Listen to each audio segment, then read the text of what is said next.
Hello everyone, लगभग हमारे पास 1 महीने का वक्त है। हर बच्चे के लिए वीडियो बहुत इंपॉर्टेंट है, बहुत कम टाइम आपका लूँगा और जिसमें मैं आपको सारी बातें बताऊंगा कि लास्ट मंथ में आपको किन बातों का स्ट्रिक्टली ध्यान रखना चाहिए।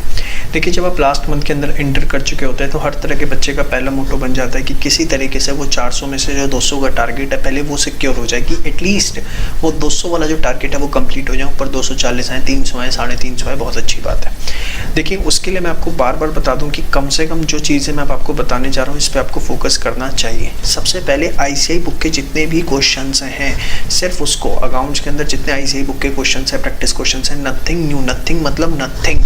चाहे आप कहीं भी कोचिंग पढ़ते हैं, हमारे असाइनमेंट है, किसी के भी असाइनमेंट है, कुछ नहीं, सिर्फ आईसीआई के क्वेश्चन जो है लेके बैठ जाइए और सारे क्वेश्चन जो है लाइन से करना शुरू कर दीजिए। अकाउंट्स के अंदर सेम वे लॉ की जो एक्सरसाइज क्वेश्चन हैं उसके अंदर बीसीआर हो गया, आपका इको बीसी के हो गया।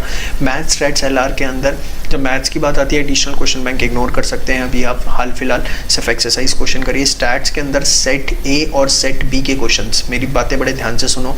स्टैट्स के अंदर सेट ए, सेट बी और मैथ्स के अंदर सिर्फ एक्सरसाइज क्वेश्चन और लॉजिकल रीजनिंग के सारे क्वेश्चंस आपको करने, इंक्लूडिंग इलस्ट्रेशंस, ठीक है।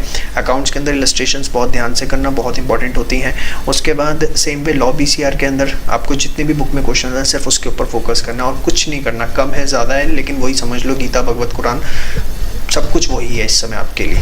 उसके बाद नेक्स्ट आपको जब आईसीआई क्वेश्चंस आप फर्स्ट राउंड के अंदर कंप्लीट कर लेते हैं, दिस इज़ योर राउंड 1, ठीक है। उसके बाद फटाफट आरटीपी उठा लो, उस आरटीपी को एक बार गो थ्रू कर लो कि उसमें आपको किसी प्रकार की कोई दिक्कत नहीं, उसके सारे क्वेश्चंस आपको आते हैं। फिर राउंड 3 के अंदर आपके जो पास्ट एग्जाम के क्वेश्चंस हैं, पेपर हैं, वो एक बार आप पूरा देख लीजिए कि उसमें आपको किसी प्रकार की कोई दिक्कत नहीं है, वो सारे क्वेश्चन आपको आते हैं या नहीं आते। राउंड 4 के अंदर जो आईसीआई के मॉक टेस्ट पेपर्स हैं वो आप देख लीजिए कि उसमें जितने क्वेश्चन हैं वो सारे आपको आते हैं या नहीं आते। ये सारी चीज़ें आपको 3 से 4 बार कोशिश करनी है कि रिवाइज हो जाए। आप देखिए, कोई इसमें चीज़ें फिलहाल हाथ से सॉल्व नहीं करनी है, जस्ट गो थ्रू करना है कि मुझे आता है या नहीं आता। कोई चीज़ मुश्किल लगती है तो उसको हाथ से प्रैक्टिस करिए, अदरवाइज जो है आप गो थ्रू करिए। जब फर्स्ट रिवीजन करेंगे उसके अंदर आपको सारी चीज़ें देखनी है। सेकंड, थर्ड, फोर्थ के अंदर फर्स्ट रिवीजन आपने करी, कुछ क्वेश्चन ऐसे होंगे जो आपको बहुत अच्छे से आते होंगे, कुछ ऐसे होंगे जिसमें आपको दिक्कत आई होगी। तो जिसमें दिक्कत आई है उसको आप मार्क करके चलिए कि भैया ये वो क्वेश्चन है जिसमें मेरे को दिक्कत आई। हर बच्चे का अपना लेवल होता है, इसलिए सेपरेट मार्किंग होगी।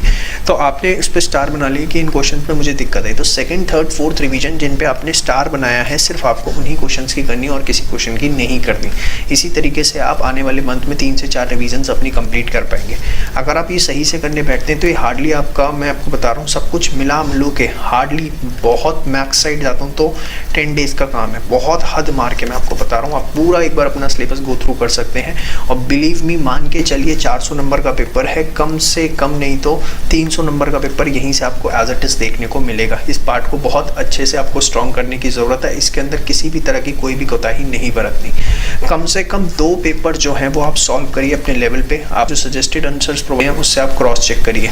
पेपर जो है वो सिर्फ ब्लैक पेन से सॉल्व करना है। आईसीआई में भी सिर्फ ब्लैक पेन अलाउड है, ब्लू रेड अलाउड नहीं है। ब्लैक पेन से ही आपको सब कुछ करना है। काफ़ी बच्चे स्कैनर करना शुरू कर देते हैं, बड़ा स्ट्रिक्टली बता दूं, कोई स्कैनर करने की ज़रूरत नहीं है। सिर्फ आईसीआई के मॉड्यूल पे फोकस करना है। कोई स्कैनर आपको किसी भी प्रकार की करने की ज़रूरत नहीं है। खरीद लिया है तो साइड रख दो, नहीं खरीदा है तो खरीदने की ज़रूरत नहीं है। Keep revising the concise note जो हमने आपको प्रोवाइड किए हुए हैं, या जो आपने मैथ्स के अंदर, स्टैट्स के अंदर फॉर्मूला कॉपी बनाई है, इको के अंदर, बीसी के अंदर, जो भी है कंसाइज नोट जो है उस पर फोकस करिए। अकाउंट्स के आपके पास ऑलरेडी हैं, लॉ के आपके पास ऑलरेडी हैं, इको के ऑलरेडी हमने आपको प्रोवाइड कर रखे हैं। तो इन बातों को आपको ध्यान रखना है, पढ़ना क्या है उस पर फोकस करिए। कम से कम 2 मॉक टेस्ट पेपर अपने लेवल पे खुद चेक करिए। दोस्तों के बीच में इस वीडियो को फैला दें और याद रखिए कि सिर्फ आपको एक काम करना है, पढ़ाई। बाकी सब जिम्मेदारी जो है वो टीम ग्रूमिंग एजुकेशन एकेडमी की है। जय श्री श्याम।